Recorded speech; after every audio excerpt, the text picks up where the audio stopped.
આજે સાંજે તો કૌશલ માંદા પડી ગયા. આવી રીતના નહીં, હાલો બધું પહેલેથી કહું તો ગુડ મોર્નિંગ જય શ્રી રામ મિત્રો, કેમ છો બધા? મજામાં? સ્વાગત છે અમારા નવા વ્લોગ પર.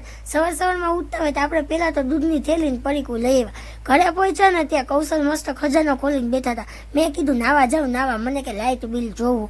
પછી આપણે તો મસ્ત એવા થેપલા બનાવી નાખ્યા ને એક બાજુ ચા મૂકી દીધી, કારણ કે આજે મને ભાખરી ખાવાની જરાય ઈચ્છા નહોતી. એક બાજુ કૌશલ નહીં ધોઈને તૈયાર થઈ ગયા હતા. પછી અમે બંને ચા નાસ્તો કરી લીધો, ઈ પર ફોન જોતા ફોન જોયા વગર તો એ કઈ કામ થાય જ નહીં. પછી ઓલું મોલમાંથી જે બોનવીટા લાવ્યા હતા ને, ચા તો પીધી પણ એની ઉપર બોનવીટા પીધું. એમને કામે જવામાં મોડું થતું હતું ને, ચશ્મા ધૂળવાળા થઈ ગયા હતા, એટલે ચશ્માને પાણી વડે સાફ કરી દીધા અને પછી એમના કામે જતા રહ્યા. એમને તાતા બાય બાય કરીને હું ઘરમાં અંદર આવી, મારા બધા કામ પતાવ્યા.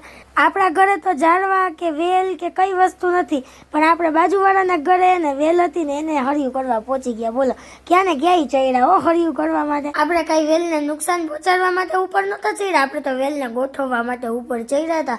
પછી આ વેલ થોડીક સુકાઈ ગયેલી જેવી લાગતી હતી ને તેને ફૂલ પાણી પાઈ દીધું મસ્તનું. એ વેલે એમ કહી દીધું કે બસ હું ધરાઈ ગઈ હવે પાણીથી. પછી આપણે જો આ વેલને મસ્ત આવી ગોઠવી દીધી હતી. માસી કે ચા પાણી પીતી જાય ને મેં વળી પોચું બે વખત ના પાડીને પછી ચાનો કાંટો ચડાવી જ લીધો. પછી આપણે ઘરે આવીને મસ્ત પાણી પી લીધું ઠંડુ. સાંજ પડતા જ કૌશલનો મને ફોન આવી ગયો હતો કે મને અત્યારે શરીરમાં જરાય હરખું નથી લાગતું, મારે કંઈક ચટપટું ખાવું. એટલે આપણે જો એક બાજુ મસ્ત સંભાર બનાવી લીધો ને સંભાર ચાખીએ લીધો. ત્યાં જ કૌશલ આવી ગયા, એને હરખું નતું આજે વહેલા આવ્યા હતા ને બિચારા હાવ ઢીલા પડી ગયા હતા. પછી ખીરું લઈ આવ્યા હતા અને આપણે આજે ઢોસા કરવાના હતા અને મસાલા ઢોસા. એ જ્યારે ખાય ને ત્યારે મસાલા ઢોસા જ ખાય. એટલે આપણે મસ્ત જો ટમેટા અને ડુંગળી ને એવું બધું સુધારી અને મસ્ત મસાલો વઘારી નાખ્યો ઢોસાનો. હવે આપણા ઢોસા બને ને ત્યાં સુધીમાં તમારે એક કામ કરવાનું છે.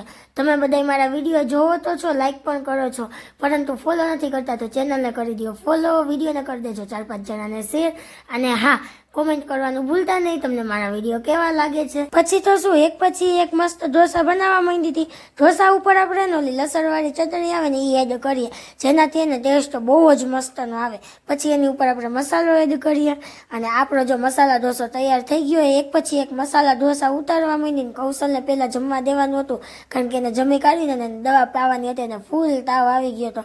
પછી હું એને ઢોસા દેવા ગઈ ને તો ફોન જોતા હતા. હું ફોન મૂકો ને પહેલા જમી લ્યો, ગમે એટલી મજા ના હોય ને ફોન તો જોવાનો જ.